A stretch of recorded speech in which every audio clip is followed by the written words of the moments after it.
আকাশবাণী কলকাতা জেলার চিঠি উত্তর ২৪ পরগনা থেকে লিখেছেন আমাদের সংবাদদাতা পল্লব ঘোষ। বিক্ষিপ্ত গণ্ডগোল ছাড়া মোটের ওপর শান্তিপূর্ণভাবেই গত ১৩ই নভেম্বর সম্পন্ন হল রাজ্যের ৪ বিধানসভার পাশাপাশি উত্তর ২৪ পরগনা জেলার নৈহাটি ও হাড়োয়া বিধানসভা কেন্দ্রের উপনির্বাচন। সকাল ৭টা থেকে সন্ধ্যা ৬টা পর্যন্ত চলে ভোট গ্রহণ পর্ব। দুই আসনেই ৯ জন করে প্রার্থী প্রতিদ্বন্দ্বিতার আসরে ছিলেন। উপনির্বাচনে নৈহাটিতে ৬৪.৩৮ ও হাড়োয়াতে ৭৬.১১% ভোট পড়েছে। উপনির্বাচন অবাধ ও শান্তিপূর্ণভাবে সম্পন্ন করতে কমিশনের তরফে নৈহাটিতে ১৩ ও হাড়োয়াতে ১৮ কোম্পানি কেন্দ্রীয় বাহিনী মোতায়েন করা হয়।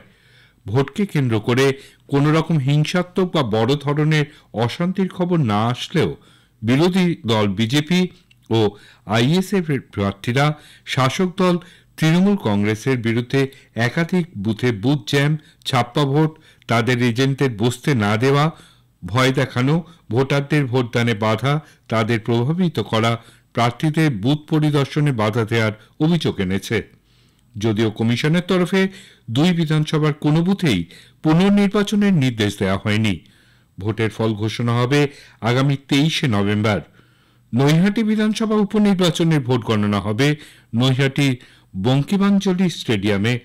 হাড়োয়া বিধানসভার উপনির্বাচনের ভোট গণনা হবে হাড়োয়া পিজি হাই স্কুলে।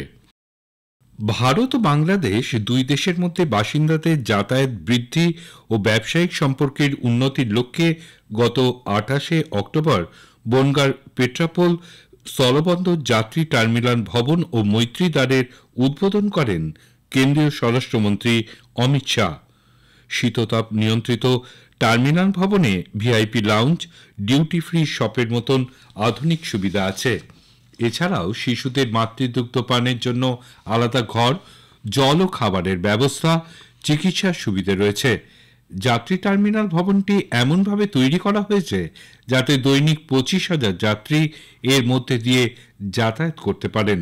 অভিবাসন, কাস্টমস এবং নিরাপত্তা পরিষেবাগুলি এক ছাদের নিচে রয়েছে। নতুন টার্মিনাল ভবন নির্মাণের ফলে আরও বেশি বাংলাদেশ থেকে মানুষ স্বাস্থ্য ও উচ্চ শিক্ষার জন্য এদেশে আসবেন, ফলে দেশের স্বাস্থ্য ও শিক্ষা পর্যটনের প্রসার ঘটবে বলে আশা প্রকাশ করেছেন কেন্দ্রীয় স্বরাষ্ট্রমন্ত্রী। মৈত্রী দ্বার হল একটি যৌথ কার্গো গেট যা ভারত ও বাংলাদেশ উভয় দেশের সম্মতিতে তৈরি হয়েছে।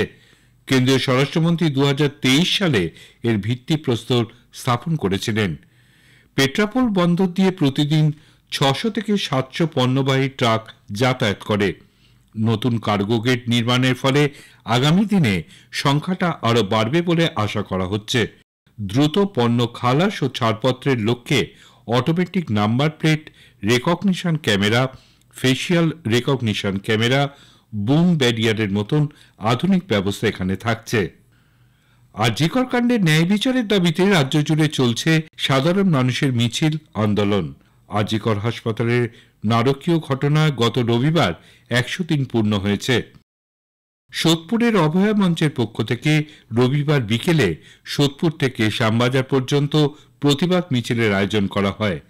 নির্যাতিতার বাবা, মা ও পরিবারের সদস্যরা প্রতিবাদ মিছিলে যোগদান করেন। যাত্রাপথে রাস্তার মোড়ে মোড়ে নির্যাতিতার স্মৃতির উদ্দেশ্যে ১০০ সেকেন্ড করে নীরবতা পালন করা হয়। নির্যাতিতার বাবা ন্যায় বিচারের লক্ষ্যে হতাশ না হয়ে আন্দোলনকে আরও শক্তিশালীভাবে চালিয়ে নিয়ে যাবার কথা বলেন।